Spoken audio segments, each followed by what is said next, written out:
Et on commence par vous, Mickaël, car en apparence tout du moins, rien ne va plus à la mairie de Paris. Gérald Darmanin nous le rappelait. Edgar Faure disait une phrase très juste. La politique, c'est comme l'andouillette, ça doit sentir la merde, mais pas trop. Là, à la mairie de Paris, avec la démission surprise hier de Bruno Julliard, premier adjoint d'Anne Hidalgo, on peut dire en tout cas que ça ne sent pas le parfum de l'unité et de la win, Mickaël.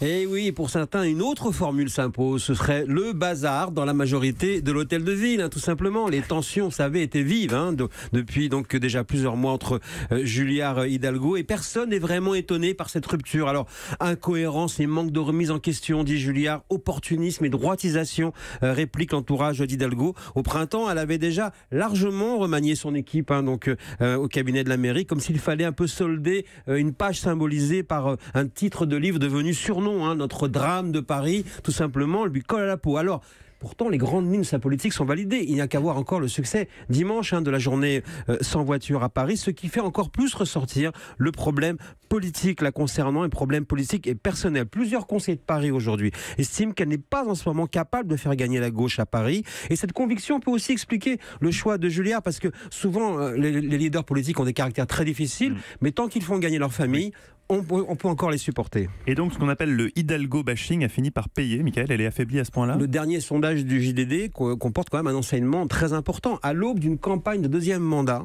Anne Hidalgo fait jeu égal avec un quasi-inconnu à Paris, c'est-à-dire Benjamin Griveaux, qui n'est pas encore vraiment déclaré, 23%. À pareille époque, Bertrand Delanoë faisait, lui, dépasser les 40%. Le total gauche, effectivement, est assez faible, et la droite, également, est haute. Et ce sera la grande nouveauté. Pour la première fois à Paris, pour avoir décroché le fauteuil du maire, eh bien, il faut une alliance entre les deux camps. Ce sera la première fois dans l'histoire de cette élection, et dans un contexte où Macron a fait quand même de la victoire à Paris une priorité pour 2020, mais il faudra quand même compter avec la combativité. Elle est orgueilleuse, Anne Hidalgo, elle a quand même de la combativité, elle a des réseaux, elle aura un bilan, et puis elle veut être la mère des Jeux du 21e siècle.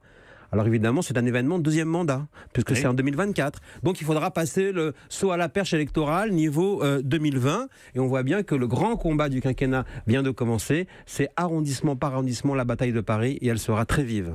Merci Mickaël Darman. Eva Rock, une question? Mickaël, est-ce qu'on sait ce que va devenir Bruno Julliard? Alors pour l'instant, on entend qu'il va travailler, pas tout de suite, et pas forcément Griveaux, parce qu'il est très ami avec Gaspard Ganzer, figurez-vous.